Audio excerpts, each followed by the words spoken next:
O programa Consciência e Transformação. Cada dia mais as pessoas têm reclamado, se queixado de um amplo sentido, um sentimento de medo, diversos medos. Nós vamos abordar hoje quais são os seus medos. Nós estamos começando mais um Consciência e Transformação.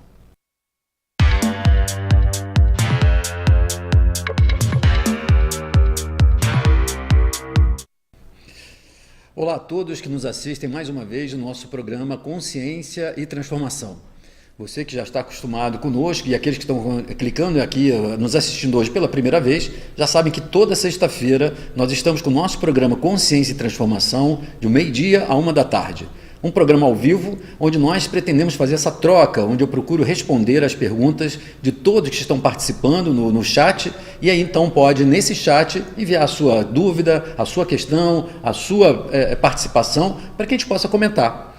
Comentar sempre numa perspectiva, numa visão de homem, no entendimento da psicologia e do comportamento humano, uma visão diferenciada.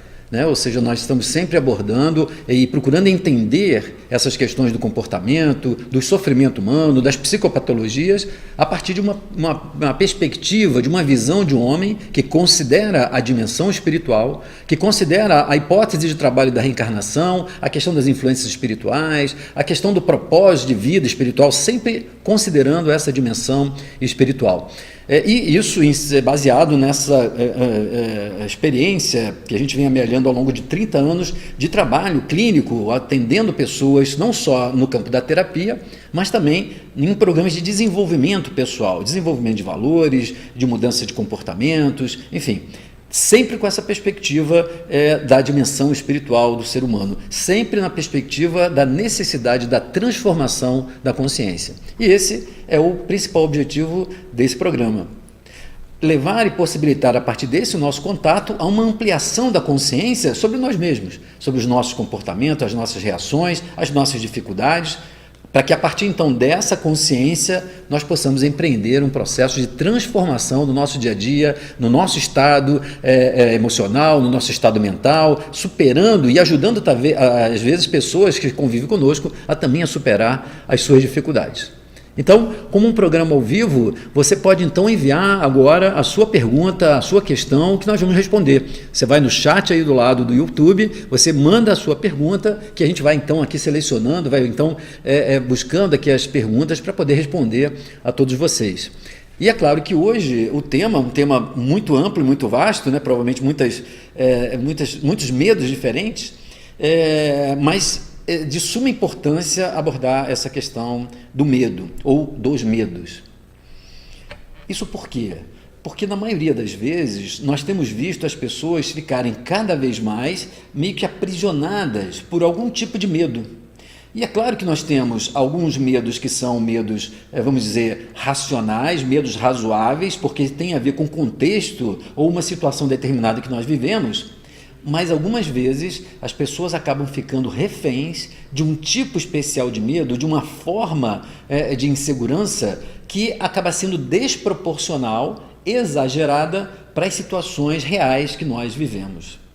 Nós vamos falar um pouco sobre cada um desses medos, na medida que vocês forem trazendo aqui qual é o seu medo, qual é a sua dificuldade nesse campo. E eu quero começar aqui, primeiro dando um bom dia a todos, uma excelente tarde, agradecendo a todos que têm nos prestigiado com a sua participação aqui, não só aqui no programa ao vivo, mas depois a gente acompanha pelas redes sociais, pelo YouTube. O número de visualizações dos nossos programas tem alcançado índices muito interessantes que fazem com que a gente realmente veja alcançar o objetivo de levar essa reflexão, esse tipo de pensamento a diversas pessoas. E aí você pode então, que você não está assistindo ao vivo, depois você pode rever o seu programa, o programa que você quiser, porque ele fica gravado, e você indicar também para algumas pessoas que você conheça, que de repente se interessem por esse tema e pelos outros. Todo o programa, então, ele fica gravado e depois você pode acessar no canal do YouTube.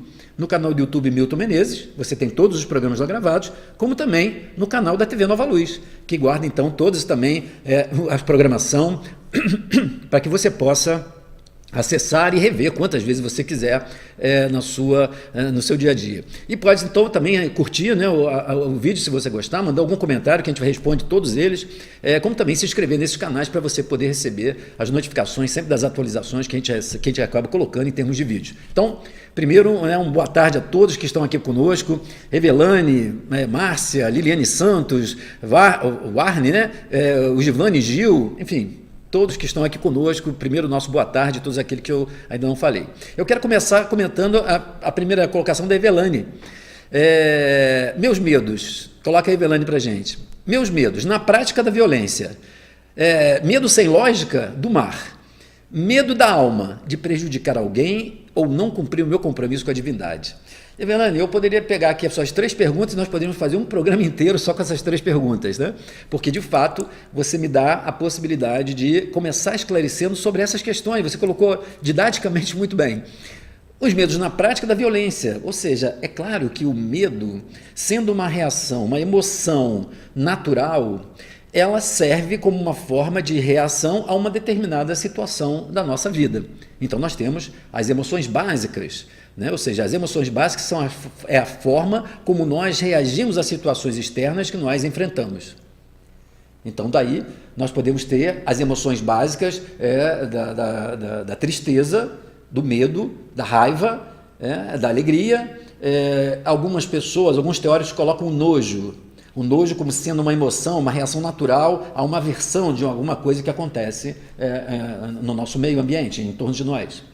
O medo é uma reação natural de quando nós estamos diante de uma ameaça, de alguma coisa que ameaça algum tipo de atributo nosso, a nossa vida, ou enfim, algumas pessoas nossas. Ou seja, o medo é uma reação natural diante daquilo que parece ser uma ameaça. Então vejam, na prática hoje, como nós vivemos uma situação social muito tensa, as instituições com muitas dificuldades em relação à economia, em relação à ordem pública mesmo, nós temos um fato que é o aumento crescente da violência, a violência urbana, a violência de um modo geral, não só no Brasil, mas no mundo todo. Então, esse fato faz com que naturalmente a gente fique com um medo, e um medo razoável, porque de fato nós temos que estar reagindo dessa forma quando nós temos uma situação de violência. Mas veja bem, quando a Evelane coloca isso, também ela coloca o medo sem lógica do mar, mas algumas pessoas acabam, mesmo que sendo o medo da violência, acabam também tendo uma reação exagerada, desproporcional do medo da violência. São pessoas que, por exemplo, ficam de tal forma presas a uma ideia de ameaça, como se fosse uma ameaça permanente, que elas então começam a ter um prejuízo da sua vida do dia a dia. Não conseguem mais sair de casa, não conseguem ir para o trabalho, não conseguem ir com mais tranquilidade aos locais, porque estão então rodeadas com um fantasma, com uma ideia permanente de que podem sofrer algum tipo de violência. Então, mesmo sendo a violência um fato real, esse exagero aí passa a não ter tanta lógica, porque se a gente está também em algum lugar, nem todos os lugares nós vamos ter violência. Então, supor que a qualquer momento a gente pode estar sujeito à violência e isso inibir uma atividade, passa a ser também um medo sem lógica, porque ele é desproporcional à situação real. Mas, evidentemente, se a gente está numa situação e cria-se um tumulto ou tem uma briga, é natural que essa reação seja, inclusive, de preservação, de conservação, para a gente fugir, para a gente enfrentar, para a gente, enfim. Então, esse medo tem que fazer essa distinção. O medo sem lógica, como a Evelane coloca do mar, na maioria das vezes, na minha experiência, esse tipo de medo que pode, inclusive, se transformar numa fobia, ou seja, a fobia, então, aí um quadro psicopatológico, onde há um medo intenso e exagerado diante do que nós chamamos, tecnicamente, de um objeto fóbico, por exemplo, aqui no caso da Evelane, no mar. Se esse medo ele é muito desproporcional e ele traz um nível de ansiedade muito grande, ele se transforma numa patologia. Mas por que, então, o medo exagerado desse mar? Se, de repente, não há nada que, de repente, naquele mar, exceto o cuidado razoável, pudesse justificar isso? Ou até o medo da violência, ou o medo de aranha, ou o medo de lugar fechado. Esses medos, então, que parecem sem lógica, na grande maioria das vezes, eu tenho encontrado a causa desse medo numa situação experimentada, vivida por esse indivíduo numa vida passada, ou então na sua própria existência. E aí a gente fala, novamente, o que a gente costuma falar, quando eu falo, por exemplo, da terapia que eu realizo, que é a terapia de vida passada, Vida passada é a vida da alma, do espírito, né? Desse momento presente para trás. Então pode ter sido na infância dessa vida, pode ter sido na adolescência, pode ter sido no útero materno dessa vida, ou então numa experiência de vida passada. Então, por exemplo, apesar de eu não poder afirmar isso que eu vou falar agora, mas muito provavelmente um medo exagerado do mar tem a ver com alguma história que teve um desfecho trágico relacionado ao mar. Então imaginem, volto a dizer, mesmo sem eu poder afirmar necessariamente isso, porque são tantas as possibilidades de histórias que tenham como resultado hoje um medo exagerado do mar, que não podemos afirmar certas coisas. Mas imagine vocês, uma pessoa que tem um medo exagerado do mar, que numa vida passada era lá um marinheiro, trabalhava no mar, numa embarcação, essa embarcação foi abalroada por um navio pirata, o navio foi a pique, afundou e essa pessoa então, se debatendo no mar, fica até exaustão e acaba morrendo afogada. Às vezes esse tipo de morte de vida passada, ele é tão traumático, ele é tão perturbador, ele é tão sofrido, que ele vai deixar uma marca, vai deixar um tipo de carga relacionada ao mar e a essa morte dolorosa, fazendo então com que isso permaneça no psiquismo desse indivíduo. Quando então, considerando essa hipótese da reencarnação, esse indivíduo reencarna hoje, ele tendo ainda aquela história mal resolvida no seu psiquismo, no seu inconsciente, quando ele hoje passa diante do mar, é como se ele relembrasse, tivesse uma sensação que lembrasse aquele desfecho trágico daquela vida naquele barco. E então ele passa a desenvolver e associar que o mar está associado a um medo, a um desfecho trágico, mesmo que ele conscientemente, na vida atual, no seu psiquismo do ego, da sua personalidade atual, ele não consiga relacionar por que ele tem tanto medo do mar, por que ele tem tanto medo de lugar escuro ou lugar fechado. Então, normalmente, esse sem lógica é porque não tem lógica nessa realidade, mas tem a ver com algum tipo de experiência já vivida por esse indivíduo e que ainda permanece com algum tipo de carga, com algum tipo de não resolução, interferindo na reação da vida atual do indivíduo. E o outro da Ivelane, sobre o medo da alma de prejudicar alguém, não cumprir seu compromisso com a divindade, é realmente aquele medo em relação a um medo existencial, né? Ou seja, é o medo de nós, de alguma forma, termos, ou pelo entendimento, ou às vezes a própria alma começa a perceber isso, de que tem desafios, que tem metas, que tem missões, vamos dizer assim, a cumprir, e percebe os grandes desafios para poder alcançar isso. Então, desenvolvendo uma certa apreensão sobre a possibilidade ou não de estar conseguindo isso. O cuidado aí, Evelane, para todos que de alguma forma se identificam com isso, é nós estarmos movidos também por um pouco de culpa, que faz com que então a gente se ache na obrigação de poder fazer tudo certo, de não perder a oportunidade, como se na verdade a vida não fosse se encarregar de oferecer para nós sempre, permanentemente, as oportunidades que nós precisamos para continuar evoluindo, para continuar crescendo. Então, às vezes, essa apreensão excessiva pode ser por uma falta de confiança de que nós estamos fazendo a coisa certa, muitas vezes movida por essa sensação de culpa, que também muitas vezes vem do passado. Então, é preciso estar atento a essa sensação de apreensão e do medo, para que, inclusive, ele não acabe prejudicando o que a gente busca, poder realizar o melhor possível nessa vida, poder, então, realizar e enfrentar a resolução dos nossos problemas, das nossas dificuldades, que sempre são oportunidades de crescimento, né? Então, eu queria agradecer a Ivelane pela essa oportunidade de a gente poder já começar a falar sobre a questão dos medos, né? Laine Nascimento, boa tarde, Laine. Medo de dirigir automóveis, né? Laine, isso é muito interessante porque é um medo muito comum, muito frequente, que aparece com muita frequência no consultório, de pessoas que simplesmente não conseguem até dirigir. Tem tal medo de dirigir que elas não conseguem aprender, não conseguem, às vezes atiraram carteira, mas não conseguem sentar no carro, enfim. E normalmente, como a gente trabalha nessa perspectiva de estar buscando os conteúdos inconscientes, o medo de dirigir, ele não está necessariamente associado, por exemplo, eu tive uma vida passada onde eu sofri um acidente de carro. Até porque os carros são relativamente modernos, né? Nós estamos falando de 100, 200 anos.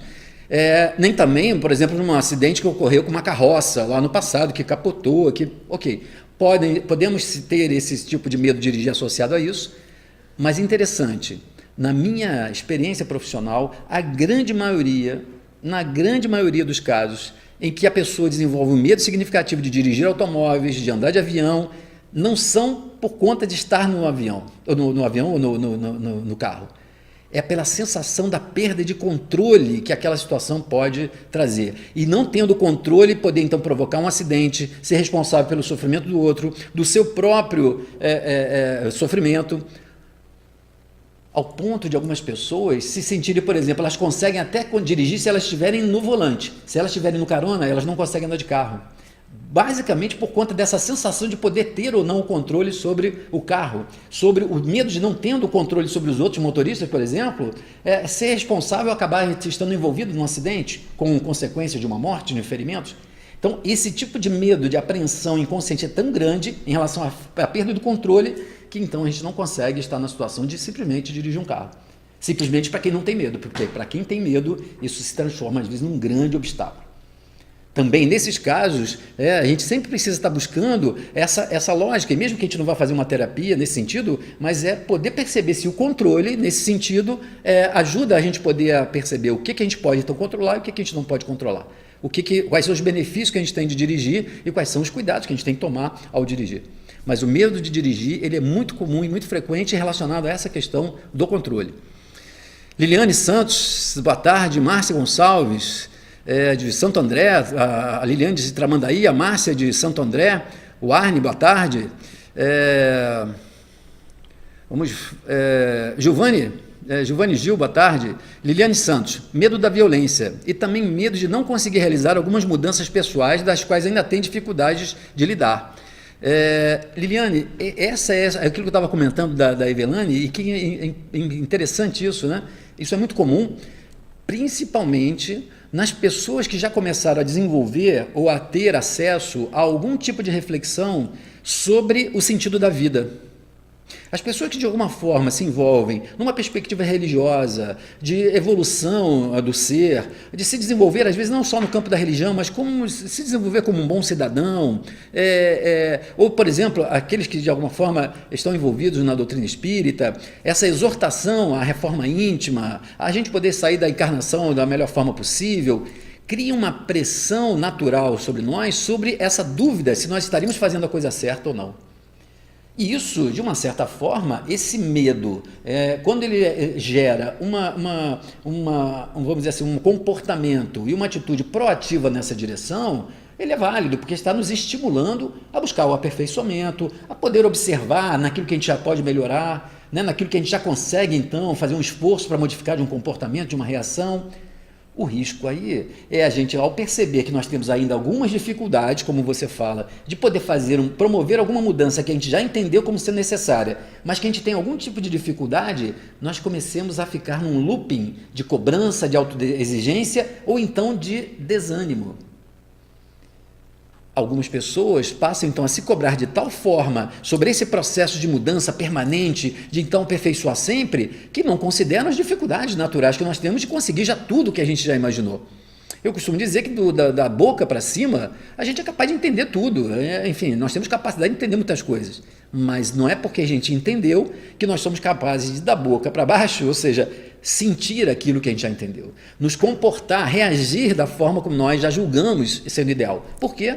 Porque nós temos outras dificuldades que não estão disponíveis pela razão para poder reagir e se comportar daquela forma. Então a gente tem que ter esse cuidado para também ter um nível de flexibilidade, de compreensão, sem ser uma compreensão acomodada, mas uma compreensão das nossas dificuldades, para que a gente mantenha uma disposição ativa, permanente, saudável, de transformação, de crescimento, de melhoria, naquilo que a gente pode, reconhecendo que tem algumas coisas que ainda seja difícil para a gente modificar. Então, esse medo, né, ele é muito frequente, principalmente para as pessoas que já têm uma perspectiva de uma vida ampliada, né? Não só a vida da sobrevivência no dia a dia material, mas uma perspectiva de vida espiritual, de desenvolvimento como pessoa, né?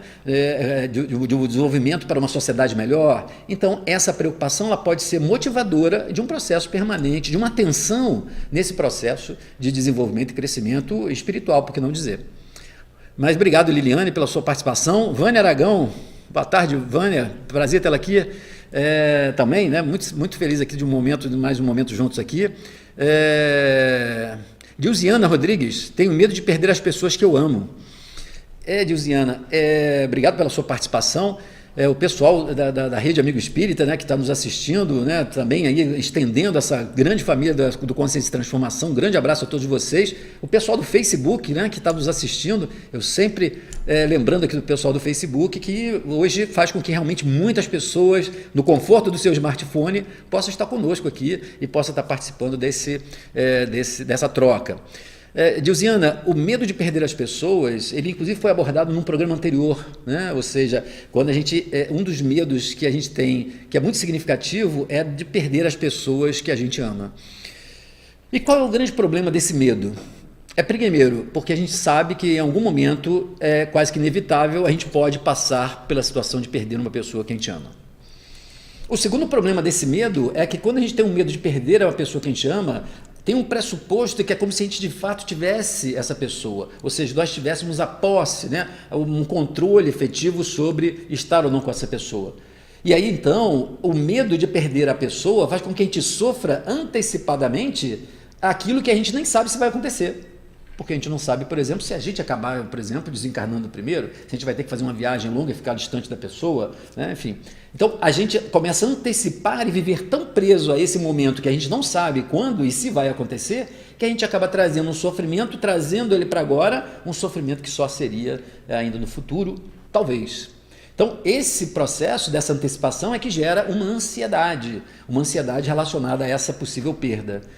Então, sempre que eu estou diante de pessoas com esse problema, eu sempre falo da importância e da necessidade de que mesmo que a gente sinta ou pressinta o quanto que a gente pode sofrer pela falta de qualquer tipo de falta, pelo desencarne, por uma doença ou por uma separação de alguém que a gente ama, ao invés de sofrer por essa futura perda, ser capaz então de desfrutar totalmente do sentimento que a gente tem por essa pessoa, da presença dela enquanto nós estamos diante dela. Sermos capazes, em última análise, de poder vivenciar no presente e sermos mais autênticos possível, por exemplo, falando para essas pessoas o quanto nós gostamos delas, né? Esse tipo de crescimento, de troca e de enriquecimento dessa troca é que favorece um tal tipo de conexão espiritual que, mesmo que essa pessoa venha desencarnar, espiritualmente a gente sabe que está conectado pelos laços do amor.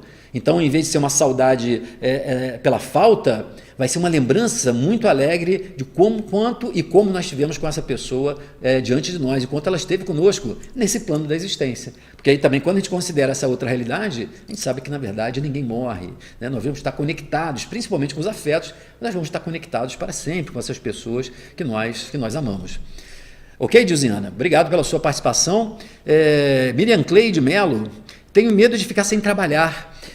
Miriam Cleide, esse é um medo interessante, né, que eu gostaria de comentar um pouquinho com vocês, porque ele tem duas dimensões. Eu tenho recebido ultimamente, nos últimos anos, nos últimos 4 anos principalmente, um número grande de pessoas com esse tipo de medo. E ele tem duas dimensões básicas. A primeira é realmente por uma situação do dado de realidade, porque muitas pessoas estão ou perderam seus empregos, ou então ficam na iminência de perder o seu emprego, o seu trabalho. E isso faz com que elas desenvolvam uma apreensão que rouba então a tranquilidade, a serenidade para enfrentar, inclusive, uma situação às vezes difícil como essa. Mas uma outra dimensão interessante do medo de ficar sem trabalhar, ele vem com uma certa apreensão, uma certa dúvida, um medo mesmo, que às vezes é muito inconsciente, daquela sensação de ficar se considerando inútil, de ficar de repente prostrado, de repente não ter condições de sobreviver, que às vezes pode ser um medo desproporcional para a situação que a pessoa vive em termos do trabalho na vida atual. Nesses casos, na maioria das vezes, também vem de algum tipo de experiência onde, por exemplo, a gente tendo ficado num processo, por exemplo, de escravidão, ou, por exemplo, num momento em que, na verdade, não tinha a menor condição de trabalho e daí, por exemplo, a sobrevivência. Esse tipo de experiência, às vezes, vem de uma tal forma marcada no nosso psiquismo, no psiquismo de profundidade, que hoje a gente acaba ficando com aquela apreensão de voltar a viver aquela situação.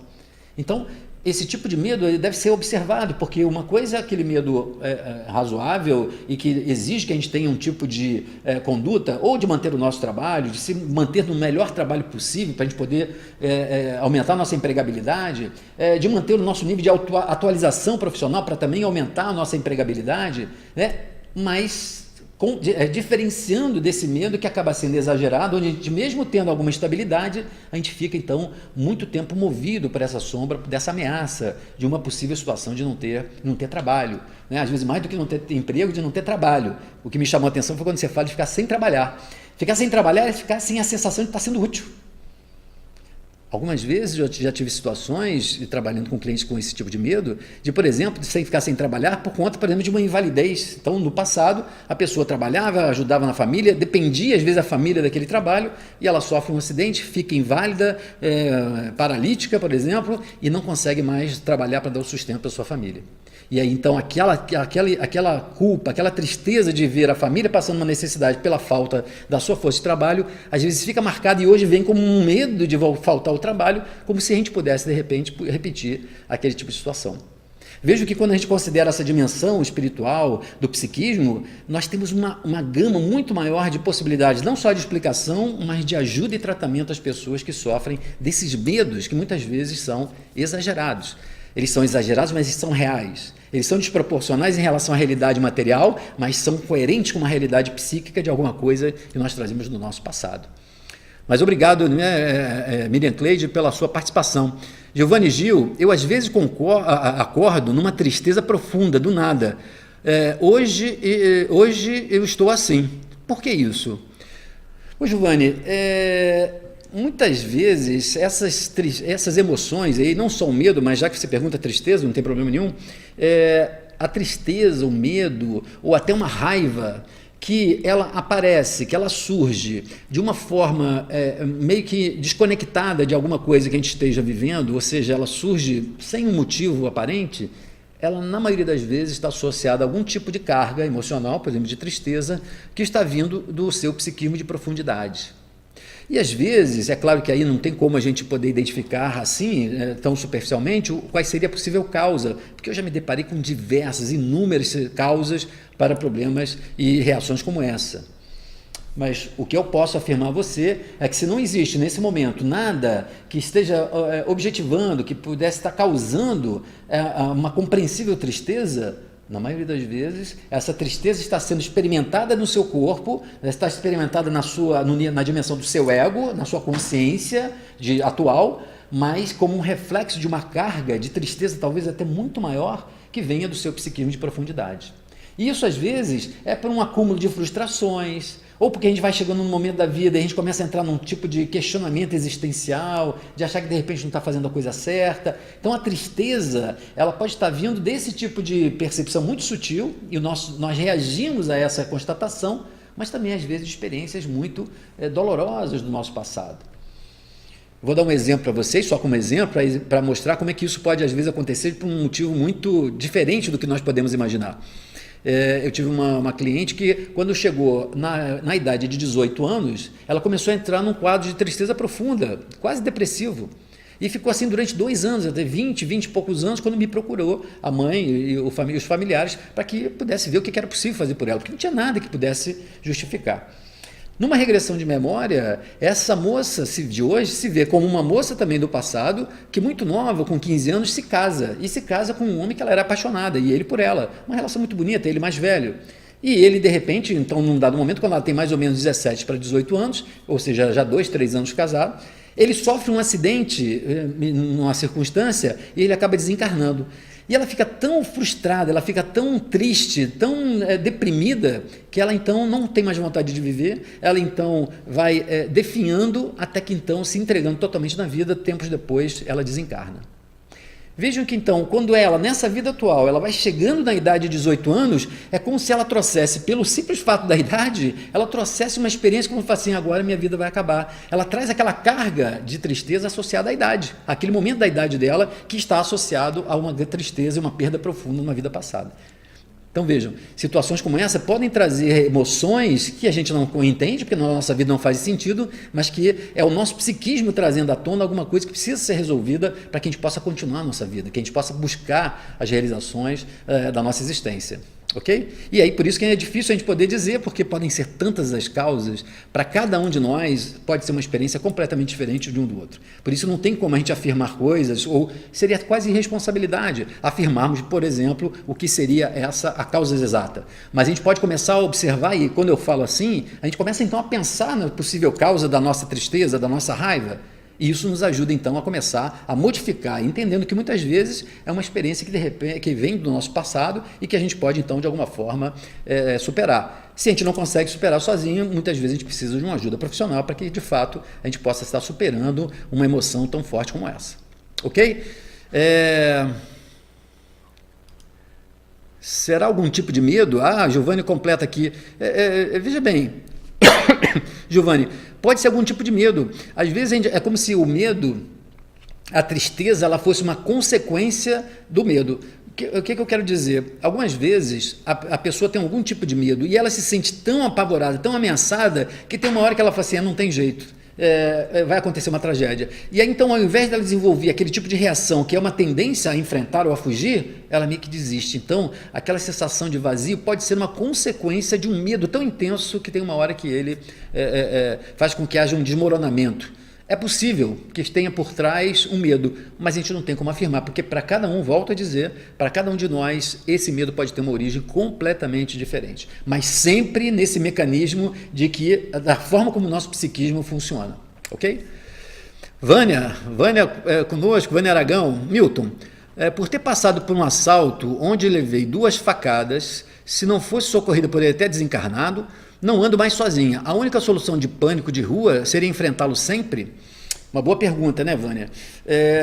Enfrentá-lo sempre, sim, porque somente quando a gente vai enfrentando o nosso medo é que a gente vai percebendo e verificando como a reação que nós estamos tendo, ela está relacionada àquele momento traumático. O que eu quero dizer com isso?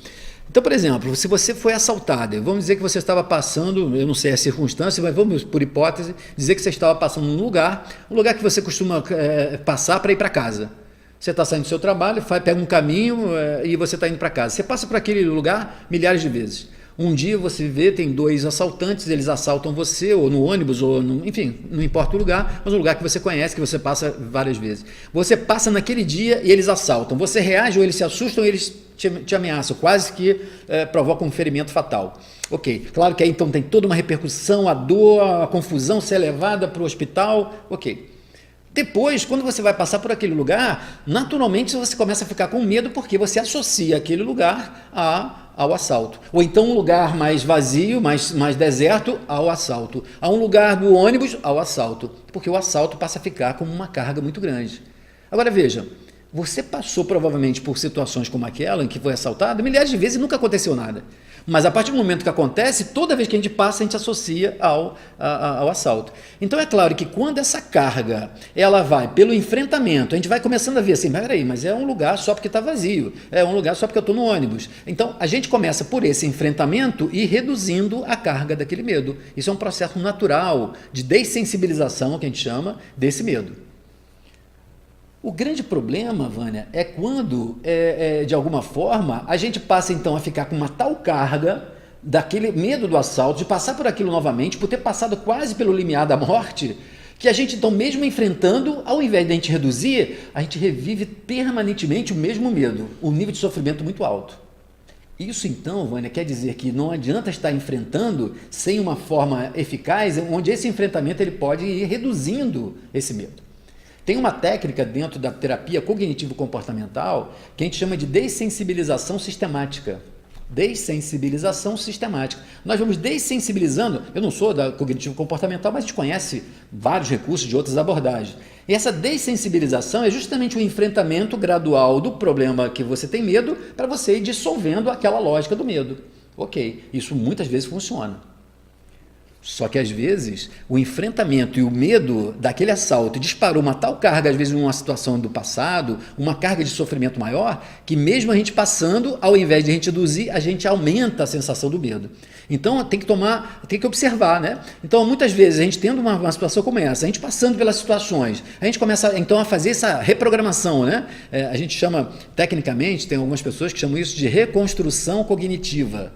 reconstrução cognitiva. Nós vamos então, pelo nosso via da racionalidade, do nosso conhecimento, falar assim, ok, esse é um lugar deserto, mas não necessariamente eu vou ser assaltado. Se é um lugar deserto, talvez eu tenha que evitar, mas não necessariamente sentir medo. E eu consigo então ir modificando e reduzindo o meu medo, então esse enfrentamento ele está sendo útil, está sendo saudável. Agora, se nesse enfrentamento eu percebo que não há uma redução desse medo, então aí você precisa procurar uma ajuda profissional. Porque é preciso uma forma de acessar esse conteúdo para de fato ele escoar, dissociar das situações que estão trazendo medo agora, para que de fato você possa, primeiro, diferenciar uma situação que seja realmente de perigo de uma outra onde não tendo perigo você sente medo. E depois ser capaz, nessas situações, não sentir medo por conta desse novo entendimento. Só que não é só uma questão de entendimento racional, é preciso uma mobilização dessa emoção. Por isso você tem que observar. Se esse enfrentamento faz você ir reduzindo, ok, então ele está sendo o suficiente para a superação. Se ao enfrentar continua então com medo muito significativo, o ideal é procurar uma ajuda profissional, porque esse enfrentamento acaba sendo muito sofrido também. É como se a gente revivesse aquele assalto cada vez que a gente está numa determinada situação. E isso para quem passa é muito sofrido, né? É muito doloroso. Ok? Mas obrigado, Vânia, aí, pela sua participação. Laine Nascimento...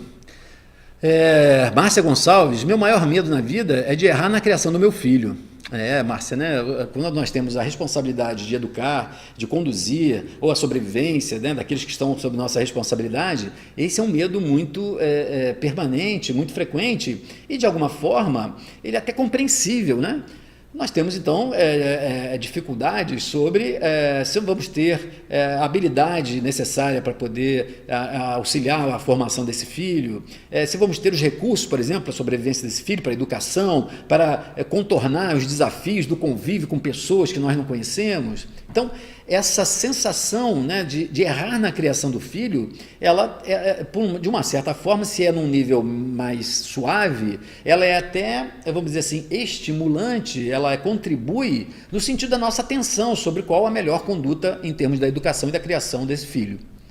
O problema, como eu já falei em outras situações, que a gente deve aí sim observar, é quando esse medo de errar na criação, ele passa a nos deixar de uma tal forma ansiosos, apreensivos, que a gente então acaba entrando num nível de sofrimento muito significativo. Então, é sinal que aí tem alguma coisa, ou de culpa, ou de um nível de exigência muito grande, um medo de não ter a responsabilidade necessária, que está, inclusive, comprometendo a condução dessa criação. Aí, então, também a gente precisa observar qual é a gradação desse medo. Então, é como se a gente pudesse fazer um nível de gradação desse medo. Se esse medo ele é mais leve, ele pode ser útil para nos levar a observar, estarmos atentos naquilo que a gente precisa fazer para uma boa criação do nosso filho. Mas se de alguma forma esse nível do medo começa a ficar ao ponto de trazer um nível de ansiedade, prejuízos para a nossa vida diária, então esse medo ele precisa de um tipo de tratamento, uma abordagem um pouco mais aprofundada, porque nós estamos reféns desse medo. E eu costumo dizer para aqueles que sofrem, daqueles que estão falando dos seus medos, o grande problema é que quando nós ficamos vivendo com medo, nós vivemos pela metade. Uma vida vivida com medo é uma vida vivida pela metade, porque parte da vida fica sendo consumida, vamos dizer assim, pela nossa apreensão. E ao invés de estarmos então aqui, no aqui e agora, ou vivendo a nossa situação, normalmente nós estamos vivendo, antecipando um medo que muitas vezes, inclusive, nem vai acontecer. É nesse tipo de situação onde ficamos reféns do medo, é que nós precisamos ter uma ação mais decisiva para que a gente possa se libertar e colocar o medo na sua dimensão razoável. Quando há uma ameaça, nós então desenvolvermos isso como uma reação natural de enfrentamento, de fuga, de contornar, de resolver, né? Então, essa questão de ficar refém do medo pela gradação do medo, a gente observar qual é o nível de prejuízo que ele está trazendo para a nossa vida diária, para a nossa vida de relação, por exemplo, com as pessoas. Ok? Obrigado a Márcia também pela sua participação. Ricardo Antônio, oi, boa tarde, Ricardo. Sou a Rita, então não é o Ricardo, é a Rita. Eu tenho muito medo de perder desde pequena o desapego e o meu maior desafio. Muitas vezes, né, Rita, essa questão da perda, ela não está relacionada necessariamente só às pessoas, né? Algumas pessoas começam a desenvolver um medo de perder as coisas que têm.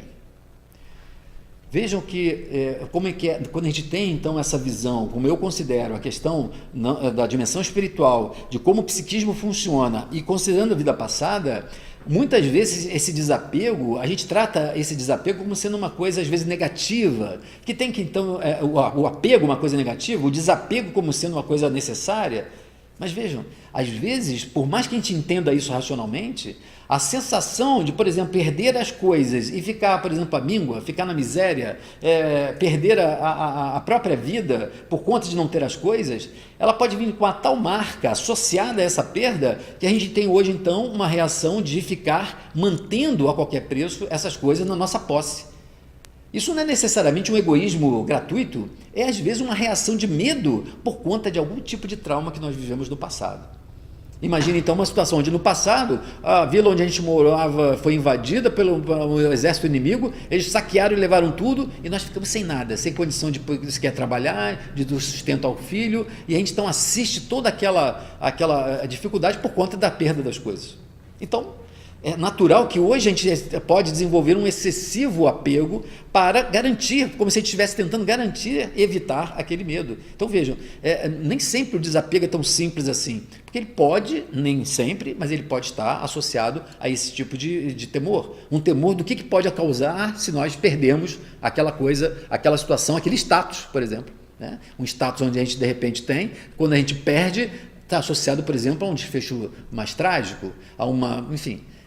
esses medos é que acabam tendo a sua raiz e a sua origem em situações mais antigas. Quando a gente passa por uma situação como essa, Rita, eu sempre sugiro a pessoa que não tem, de repente, a oportunidade, ou, enfim, de alguma forma vai procurar uma terapia, porque não possa, ou porque, enfim, mas a gente começar a observar assim, o que parece que está associado ao desapego, para começar, então, a reconstruir, a refazer essas histórias. Mesmo que a gente não esteja fazendo um processo regressivo, mas refazer, mas por que então parece que eu vou ficar sem nada ou eu vou morrer se eu tiver sem as minhas coisas? Que isso vai dando distanciamento, onde vai, muitas vezes, reduzindo e tornando mais viável, né? A gente consegue ser mais suportável aquele medo quando a gente começa, então, a cognitivamente compreender qual tipo de história que pode estar justificando ou relacionada àquele medo que a gente tem de perder as coisas. Isso ajuda, mesmo que a gente não vá encontrar exatamente num processo terapêutico a origem. Ajuda a gente poder conviver, a reduzir, a se distanciar desse medo e tornar a nossa vida um pouco mais suave, um pouco melhor. Ok? Obrigado, Rita, pela sua participação. Vânia, novamente a Vânia conosco.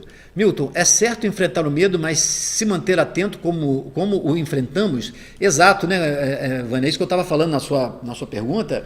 O importante é enfrentar e observar, porque se a gente está enfrentando e está vendo que a gente começa então a desmontar aquilo, ótimo. Então esse nível de observação é muito grande. Só que às vezes, mesmo a gente observando, é tão intenso e tão inconsciente que realmente assalta, né, essa sensação, essa onda de emoções, de sensações físicas, ela vem com uma tal intensidade que a gente não consegue simplesmente observar, raciocinar e se distanciar. Nesses casos, a indicação é clara de que a carga que está sendo trazida à tona é de tal ordem, de tamanha intensidade, que não é apenas a questão da razão que vai conseguir dar conta dela, exigindo então aí um tipo de abordagem mais especializada. Mas é essa observação que vai favorecendo, quando a gente está com isso que eu estou falando, a gente começa a falar assim, peraí, mas é só um lugar que eu sempre passei. Então, se eu ver alguma coisa suspeita, eu vou mudar de caminho. Isso já vai, então, a gente podendo observar a nossa reação e vendo se ela está fazendo efeito ou não. Se não está fazendo, é sinal que a gente precisa, então, procurar uma ajuda especializada, né? Uma ajuda profissional. Maria Luziene, como vai, né? É prazer em tê-la aqui conosco. De vez em quando meu computador vai lá para baixo sem eu mexer nele. Maria Luziene, boa tarde. Meu medo é alguém muito próximo a mim cometer suicídio. Outro medo, viajar de navio, não posso nem imaginar. O medo no navio, né, vou começar por esse, Luziene, é parecido com aquele que a gente estava falando do mar no início do programa. Ou seja, muitas vezes associar, por exemplo, o medo de viajar de navio está associado normalmente a alguma coisa que a gente teme que pode acontecer, alguma coisa que pode provocar nosso sofrimento, a nossa morte. Mas na maioria das vezes os navios são muito seguros, né? Tirando eventualmente aí um naufrágio, é muito difícil, né? Mas no passado as embarcações sempre foram muito mais frágeis, né? O trânsito era muito mais difícil, né? Vencer as distâncias era muito complicado. E tendo então muito mais histórias de naufrágios, de guerras navais, onde de alguma forma a gente pode estar trazendo essa associação de andar de navio como sendo alguma coisa muito ruim. Agora, o medo que você fala, e eu sei do que você fala, de pessoas próximas que podem, por exemplo, cometer um suicídio, ele é um medo que a gente compreende, mas é preciso entender, né? Ou seja, é compreensível que a gente tem esse medo, porque a gente vê de repente alguém que a gente ama, alguém próximo de nós, prestes ou com a possibilidade muito grande de cometer um suicídio. Quando nós sofremos desse medo de alguém cometer um suicídio, nós estamos normalmente nos deparando com uma grande necessidade, né, de constatar a nossa impotência.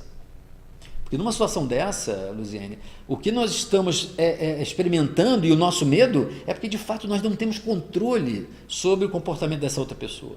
Nós não sabemos exatamente se o nível de desequilíbrio, de aflição ou de desespero ou de loucura dela pode estar ao ponto de ela tentar contra a própria vida. E a gente não tem como controlar isso. Nós podemos e devemos sim fazer todos os nossos esforços para poder evitar isso. Procurar levar um tratamento psiquiátrico, psicológico, espiritual, procurar estar próximo dessa pessoa, mas às vezes essas pessoas entram de tal forma num processo de um looping tão fechadas em si mesmos, que ou nós não percebemos isso, ou elas resistem a essas nossas ações. De qualquer forma, nesse momento, nós estamos sempre nos deparando com a necessária aceitação da nossa impotência, ou seja, nós não temos o poder de conseguir controlar um desfecho trágico, triste, mas que muitas vezes nós não podemos evitar, pelo menos não podemos evitar, garantir que podemos evitar, mas podemos fazer o que é possível, né? Então, nesse sentido, é fazer o máximo possível, que infelizmente não garante necessariamente que não ocorra. Então, o medo é compreensível, mas nós devemos desenvolver uma aceitação daquilo que nós podemos e daquilo que nós não podemos fazer. E aí procurar fazer o que nós podemos fazer, para ficarmos com a consciência tranquila de que nós tentamos, da nossa parte, fazer de tudo para evitar aquele desfecho. Mas, infelizmente, normalmente nessa hora, as pessoas estão decidindo sozinhas, né? Elas com a consciência delas, com o desespero delas, enfim. E aí, sozinhas no sentido dela com a consciência, às vezes estão muito acompanhados, mas nós percebemos que não temos ascendência, muitas vezes, para modificar um desfecho triste como esse. Então, esse medo ele é importante para que a gente possa estar percebendo o que nós podemos fazer. Mas o cuidado de não colocar o medo em cima de alguma coisa que nós não podemos fazer, porque senão a gente vai ficar refém do medo. E refém do medo, a gente pode perder a serenidade de observar o que a gente pode fazer. Isso é um grande dilema e muito desafiador para quem tem uma situação como essa, ou né, que você se refere em relação a alguém próximo poder se suicidar, cometer contra a própria vida, enfim. Vânia, mais uma participação da Vânia. Como lidar com relacionamentos onde temos medo que a pessoa se machuque? Após um término ou contrariação, pessoas depressivas pioram em situações como essa. E você não quer ter a culpa se algo de ruim acontecesse. Esse é um grande problema, né? Ou seja, tem muito a ver com isso que eu estava falando para a Luziane agora, sobre a questão do controle. Nós ficamos, às vezes, com aquelas sensações de que numa situação, às vezes, mais complexa como essa, nós queremos e precisamos tomar uma atitude e sabemos que essa atitude vai provocar algum tipo de desequilíbrio, de perturbação no outro. E a gente fica naquela situação, bom, mas eu não queria provocar isso, mas eu também não tenho como sustentar. Então, a gente fica, às vezes, refém desse medo, e muitas vezes, Vânia, é como se a gente tivesse uma ilusão, e essa é uma ilusão muito comum, de que nós poderíamos encontrar a solução ideal. O que eu chamo de solução ideal? Aquela que poderia, então, beneficiar e agradar todo mundo, e não tivesse ninguém desagradado. Isso, infelizmente, na grande maioria das vezes, é impossível. Porque também esse sofrimento dessa contrariedade que a gente está falando, ele também é importante para aquela pessoa. Esse sofrimento, por exemplo, da contrariedade, de lidar com uma realidade como essa, pode estar fazendo essa pessoa despertar para algumas coisas que ela está implicada nesse relacionamento. E se a gente também arredonda ou evita, também não damos chance para que a pessoa possa estar tomando consciência disso. O mais importante nesses casos, Vânia, é a gente poder saber e ter a noção do que nós estamos fazendo e qual o propósito que nós estamos fazendo. Para evitar que a gente esteja fazendo alguma coisa que de fato tem o objetivo de ferir, de maltratar, de contrariar, de magoar. Isso sim precisa ser evitado, porque isso desequilibra nós mesmos, né? Agora, em algumas situações não tem como a gente escolher entre uma coisa e outra se não tiver um tipo de contrariedade, porque se eu não escolho isso, eu é que vou sofrer. Se eu escolho isso, o outro vai sofrer. Então, muitas vezes não tem uma saída ideal, não tem uma solução ideal. É preciso contornar para ver os desdobramentos, a consideração pelo sentimento dos outros, mas muitas vezes é inevitável que haja, né, assumir que haja algum tipo de sofrimento e contrariedade. A questão é conseguir transformar esse sofrimento num processo também de aprendizado e de crescimento da outra pessoa e seu próprio, ok? Mas obrigado aí, a Vânia mais uma vez participando conosco. Juliana, sou do Rio Grande do Sul, faz 6 meses que desencarnou meu marido, foi dentro de casa. Faz 15 anos que tenho bipolaridade, depressão e toque, fibromialgia e lúpus. Estou me tratando na casa espírita. Agora estou estudando lá para poder trabalhar na casa. Mais de 4 meses para cá, estou piorando.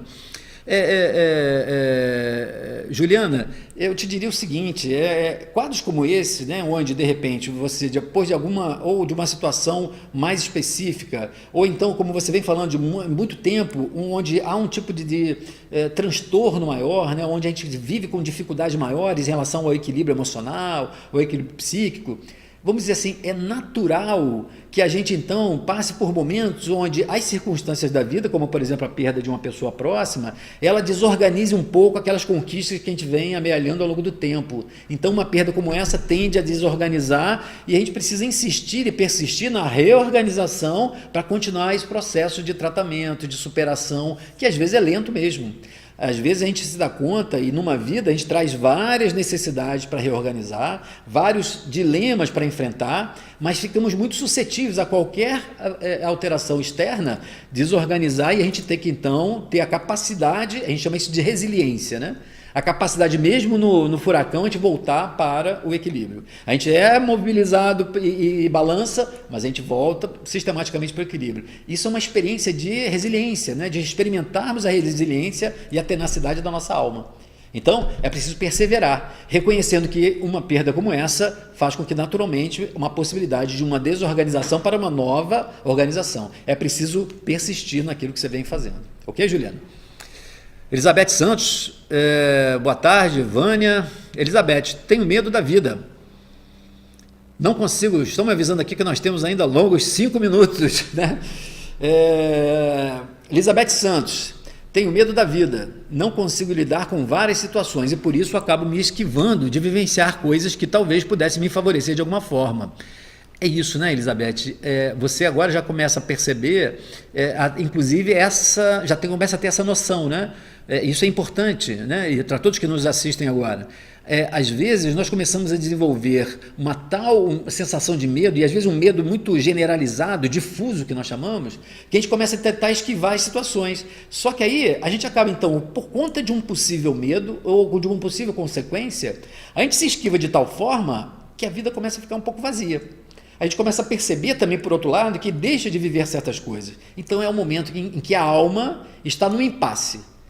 Ou a gente cede porque o medo é tão grande que parece que é um sofrimento tão maior que é melhor ficar parado, mas também ficar parado, se esquivar, passa a ser um sofrimento tão grande porque a vida começa a ficar vazia. Nesse momento nós temos um impasse que é a alma nos pedindo para começar a enfrentar, a poder enriquecer a vida, poder fazer algumas coisas para que nesse enfrentamento, como eu respondi aqui anteriormente, a gente vá começando a modificar esse padrão, porque senão a gente fica retido nesse padrão. Só que quando a gente começa a se sentir, a ficar desconfortável com essa paralisação, é sinal que a alma também já precisa romper essas amarras do medo. Principalmente quando ele já vem de tenridade e muitas vezes já vindo de vida passada. A Elizabeth continua aqui depois. Desde criança sou medrosa, até hoje não consigo enfrentar coisas que para outras pessoas são banais. É isso, né, Elizabeth? Por quê? Porque às vezes a gente vem já trazendo uma bagagem de vida passada e a gente vem numa família ou numa situação, num contexto onde a gente tem vários desafios, a nossa tendência é começar a ficar, então, desenvolvendo esse tipo de medo generalizado. E aí aquilo que para uma pessoa que não tendo esses medos do passado, pode ser um enfrentamento natural, para uma pessoa que tem essa carga, aquele tipo de situação passa a ser um verdadeiro obstáculo. A questão é poder observar isso e, com o auxílio da nossa compreensão, do entendimento, começar a enfrentar aqueles que a gente já percebe que talvez sejam banais. Porque senão a gente fica problematizando também e fica parado naquela impressão que a gente tem do medo. E aí a gente fica, como eu falei, vivendo pela metade. Então, esse enfrentamento lúcido, né, que vai favorecendo, que a gente vai percebendo, como você fala, que começa a perder coisas também que a gente precisa vencer. Então são coisas que dão prazer, passeios, enfim, qualquer coisa que de alguma forma, relacionamentos com as pessoas, que podem então começar a quebrar, a modificar aquela apreensão. Porque senão é como se a gente ainda continuasse com o medo daquela criança. Né? Esse pode ser um medo infantil, ou seja, o medo de uma criança. O medo de uma criança que não sabe o que fazer, que está desamparada. Então é preciso tratar essa criança nossa, eu chamo da criança interna, né? Tratarmos essa criança para que o adulto de hoje possa estar desfrutando e aproveitando as oportunidades da vida. Ok? Comunidade Evoluir, Leni de São Paulo, um grande abraço, né? E obrigado por falar para esse tema para nós. É um prazer, Leni, estar aqui com vocês aqui, trazendo as suas perguntas sobre esse tema que, né, atinge a tantas pessoas, como você, que recebe pessoas no seu consultório, pessoas que sofrem, movidas por medos que elas sequer imaginam de onde vêm e por que sofrem daquele jeito. Né? Daniela Zanetti, acho que em outra vida posso ter sido lançada ao mar. Tenho medo de água e fascinação por tubarões. Daniela, é isso, né? Ou seja, veja como que às vezes a gente já começa a ver não só os nossos medos, mas também as nossas preferências. Também falam muitas vezes dessas nossas experiências passadas. E às vezes, quando tem um tema que é recorrente na nossa vida, é muito interessante isso, nós podemos ter passado 3, 4, 5 existências ao longo dessa fieira de existências nossas, envolvidos com o mesmo tema. E aí teve horas que a gente pode ter morrido afogado no mar, mas tem horas que a gente pode ter tido, sei lá, vivido da pesca, de pescar baleias, ou de, enfim. E aí ao mesmo tempo que o mar é fascinante, ele pode ser ameaçador. Ao mesmo tempo que tem algo na questão da floresta que é extremamente relaxante, também traz um nível de tensão. Porque são temas e às vezes situações em que a gente viveu várias perspectivas no sentido de resolver ou ter um nível de resolução sobre alguma coisa. Então é possível realmente que a gente tenha inclusive coisas um pouco antagônicas, provavelmente alguma coisa difícil relacionada ao mar. Né? A gente às vezes vê, eu tive um cliente que ele assistiu um filme, Piratas do Caribe, alguma coisa assim, e que tinha aquela famosa situação da prancha, né? Ou seja, um comandante vai eliminar um marinheiro e coloca numa prancha de madeira para jogar os tubarões. Esse cliente, ao ver o filme, que era um filme de comédia, né, enfim, né, sem muitas pretensões, quando ele vê essa situação, ele entra num pavor. Na outra sessão ele traz esse desconforto e a gente vai para uma situação onde ele de fato fazia parte da marinha inglesa, né, dentro de um navio antigo da marinha inglesa, e é abordado por piratas, não sei o quê, e ele então é levado a essa situação de amarrado, ter que pular num mar infestado de tubarões, por exemplo. Então isso é aquele momento que antecede a morte, uma morte difícil como essa, pode ficar registrado ao ponto de trazer não só o desespero e o medo, mas também às vezes algum tipo de fascínio, né, dependendo do tipo de situação que a gente tenha, como a gente tenha vivido. Gisele Brandão, medo de morrer sozinha, medo, horror à velocidade. O medo de morrer sozinha, Gisele, ele é muito comum, né? Por exemplo, algumas pessoas que têm pânico, por exemplo, um dos medos que elas têm é de passarem mal, morrerem sem assistência, ou seja, não tem ninguém que possa assistir, não tem ninguém conhecido. Esse medo de morrer sozinho também muitas vezes está relacionado a situações de morte dolorosa no passado. Na minha experiência, muitas vezes o medo de morrer sozinho tem a ver ou com momentos que a gente, no passado, realmente, ou estava muito doente e deixaram a gente para morrer, ou então a gente ficou ferido de morte numa batalha e simplesmente as pessoas deixaram lá e acharam que a gente estava morto, e a gente estava lá, e aquele processo de agonia, né, fica de tal forma registrado que é como se a gente ficasse com a sensação de ter ficado muito tempo assim. Algumas outras vezes a gente desencarnou, mas a gente ficou tão preso ao corpo que a gente fica com aquela sensação de que está ali e que está só, porque a gente já desencarnou, mas não se dá conta que desencarnou. Então, esses medos de morrer sozinho, por exemplo, eles podem estar associados a esse tipo de dificuldade. Natália Silva, medo de ver espíritos apenas, né? Ou seja, Natália, esse é um medo muito comum, né? As pessoas têm às vezes uma certa paranormalidade, elas têm uma sensação porque elas podem, às vezes, perceber, elas sentem que tem uma sensitividade, né, uma mediunidade de poder perceber os espíritos. Às vezes elas não veem, mas elas sentem as presenças espirituais e elas ficam atemorizadas de poder, de repente, perceber mais concretamente, vamos dizer assim, esses espíritos e se assustarem, de serem coisas ruins, de coisas... Então, esse tipo de medo é o medo do desconhecido, né, daquilo que é sobrenatural, daquilo que de alguma forma pode estar nos levando a uma sensação de surpresa, de não ter controle sobre isso, né? Muitas vezes por conta de a gente estar percebendo alguma coisa que é invisível, que pode nos assustar e que tem algum tipo de poder sobre nós, né? Na verdade, é ainda a nossa falta de, vamos dizer assim, maturidade, né, espiritual, de perceber que também nós somos espíritos, que nós percebemos e nós estamos conectados com esses espíritos o tempo todo. É que nós normalmente no nível do ego, da nossa consciência de vigília, nós não percebemos isso constantemente.